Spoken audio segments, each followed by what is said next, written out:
सच्चा मिलन की आस, मेरा इसके साथ प्रेम है, इसको मत छेड़। ऐसा प्रेम जगाना होता है।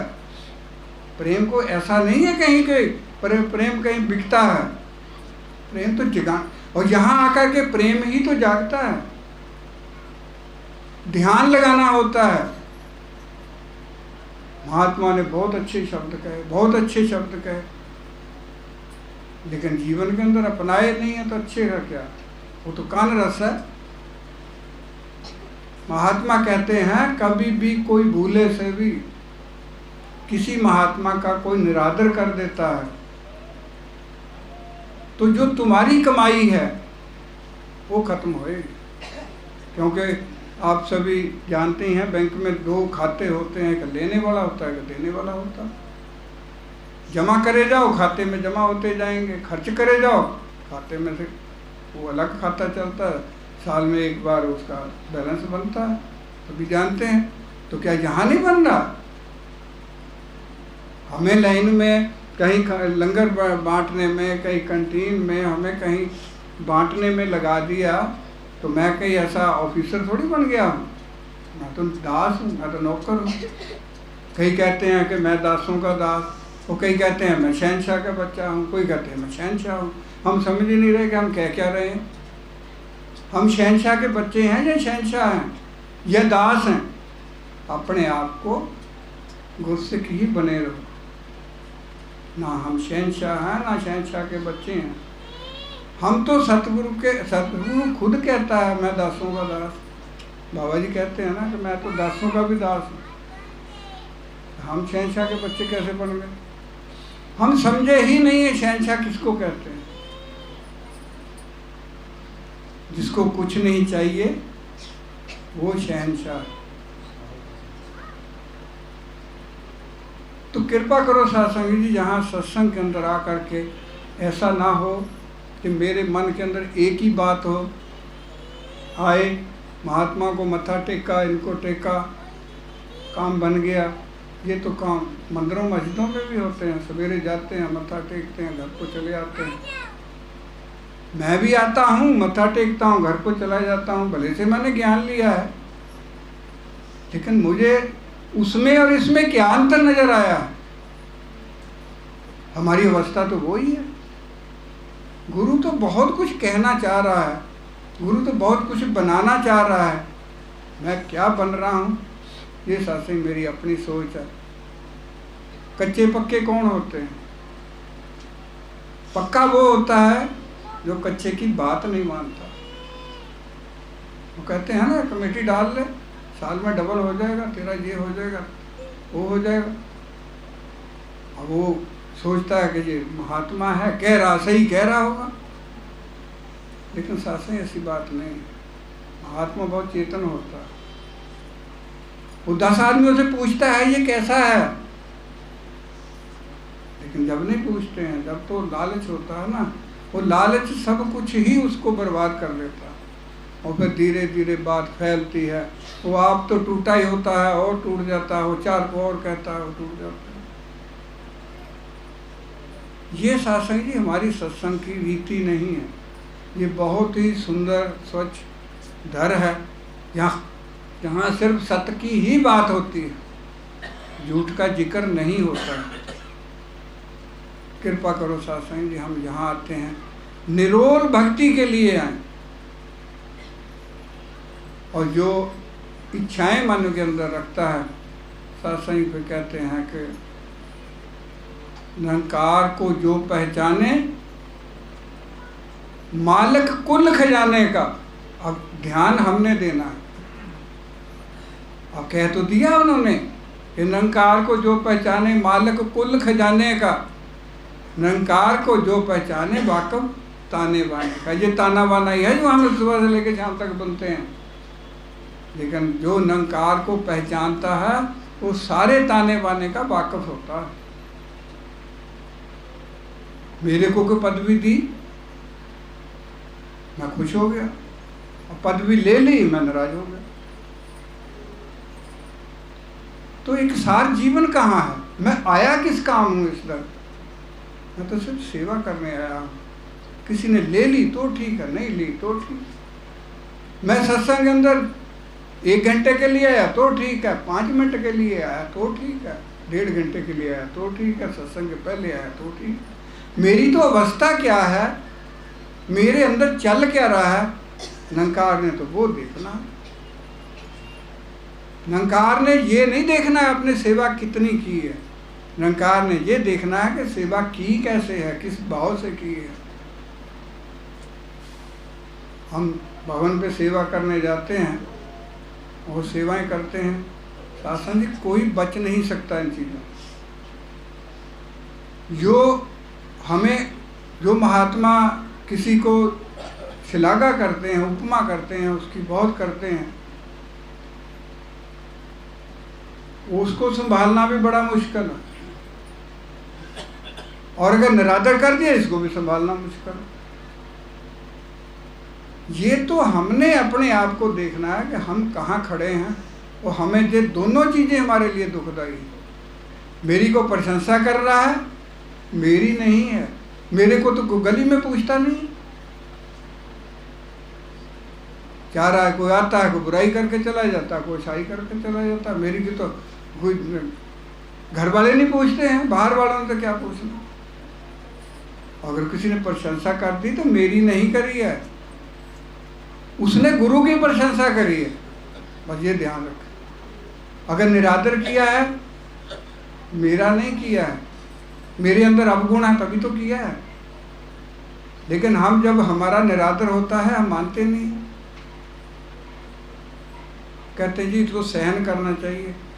सहन तो तब करोगे जब तुम्हारे अंदर अवगुण नहीं होएगा। अवगुण है तभी तो अगला कर रहा है निरादर, ऐसे कोई किसी का निरादर नहीं करता।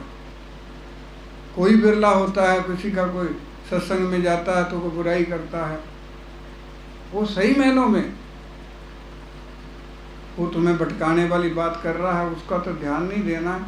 लेकिन कोई आदमी निरादर कर रहा है तो शासन समझना हमने भी है कि निरादर कर रहा वाकई सही बात है कि नहीं है।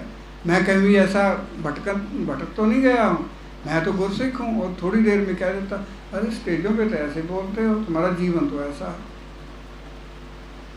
तो कृपा करो सत्संग, ये सारी बातें यहीं आकर के सीखनी है, यहीं सिखानी है। हमारा तो महात्मा जो होता है तो सत्संग जी जैसे दिया होता है, दिया किसी को रास्ता तो दिखा सकता है लेकिन चलना तो उसी नहीं। तो दिया देखते हुए भी रोशनी के अंदर भी अगर ठोकर खा ले, अब इतनी रोशनी होती है फिर भी एक्सीडेंट हो जाते, क्यों होते हैं?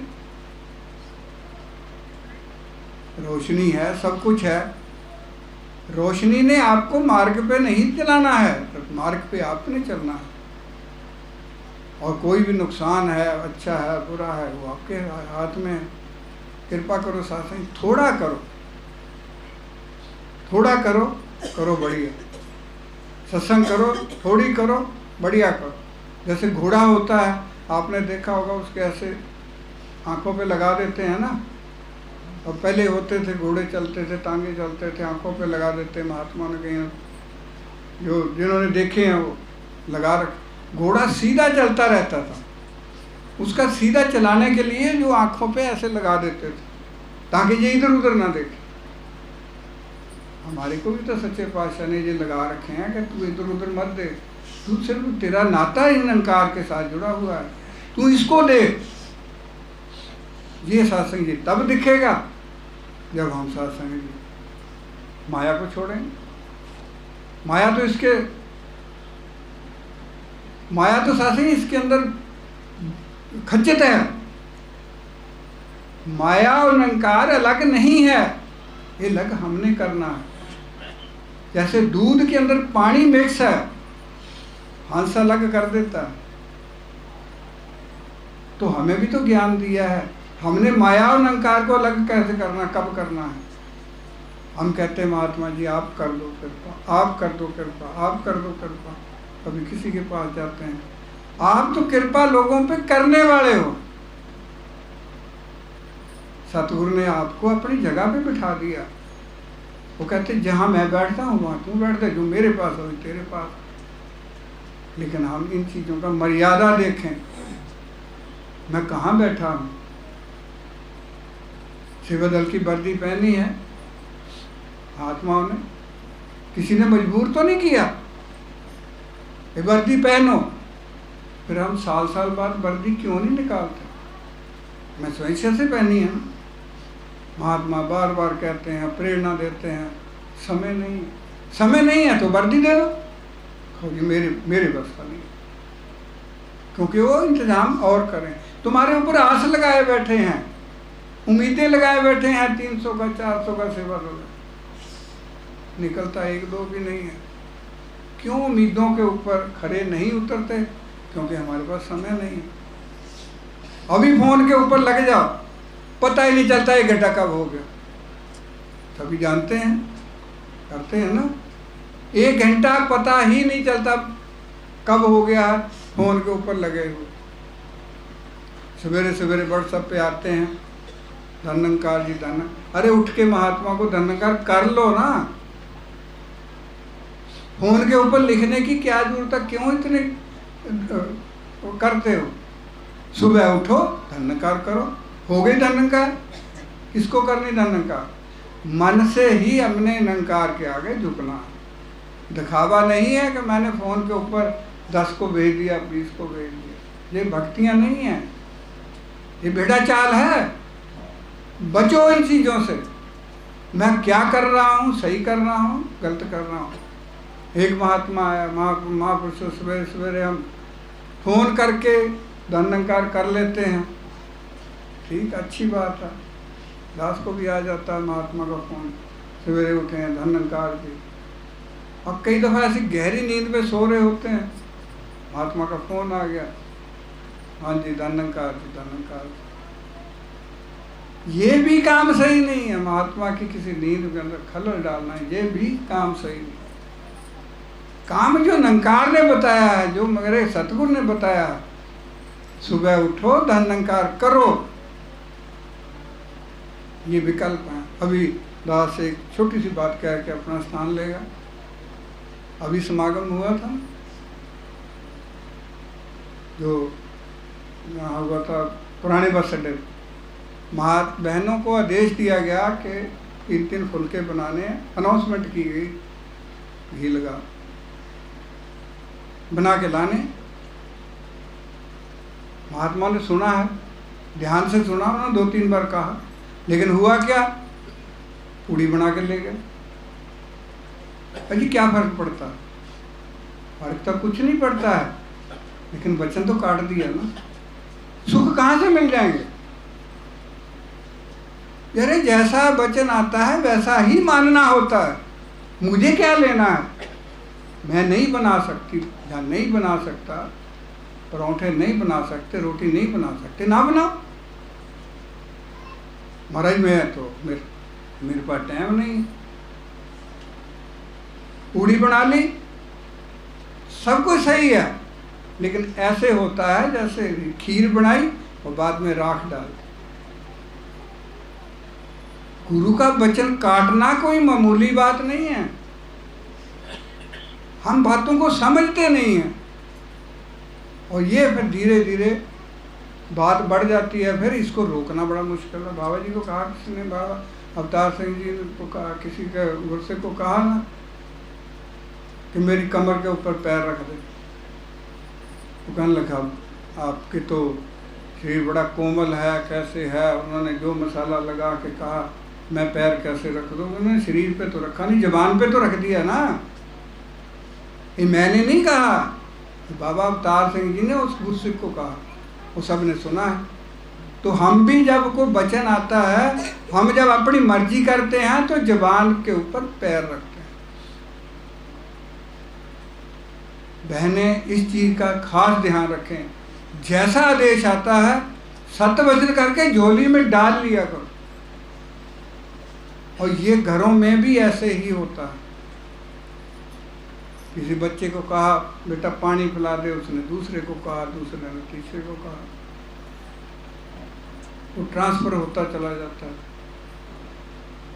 सासाई जी ये बातें कौन बताएगा, कौन हमें समझाएगा? अब वो जमाना तो रहा नहीं है।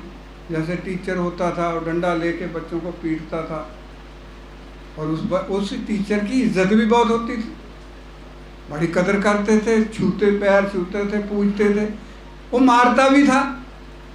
और आज टीचर कहता भी कुछ नहीं है, फिर भी उसकी जान के दुश्मन बने हुए हैं। कारण क्या है ये हम भी नहीं समझते। आज तक किसी को समझ नहीं आई कि आज टीचर कुछ कहता भी नहीं है, पढ़ाता भी नहीं है, कहता जैसे मर्जी करो। और पहले बच्चे टीचर के लिए घर से सामान भी लाते थे, सब कुछ करते थे, और डंडा भी लेके आते, दास खुद डंडा लेके जाता था, टीचर मंगवाते थे, एक शहतूत का डंडा लेके आना, पतली सी छठी लेके जाते, वो उसी से हमें पीटते थे और उसकी इज्जत करते थे। आज क्यों नहीं इज्जत हो रही है? क्योंकि हम इज्जत नहीं करते हैं किसी की। हमारी इज्जत ही तो हमें वापस आएगी, इज्जत कहीं बाहर थोड़ी बिकती है।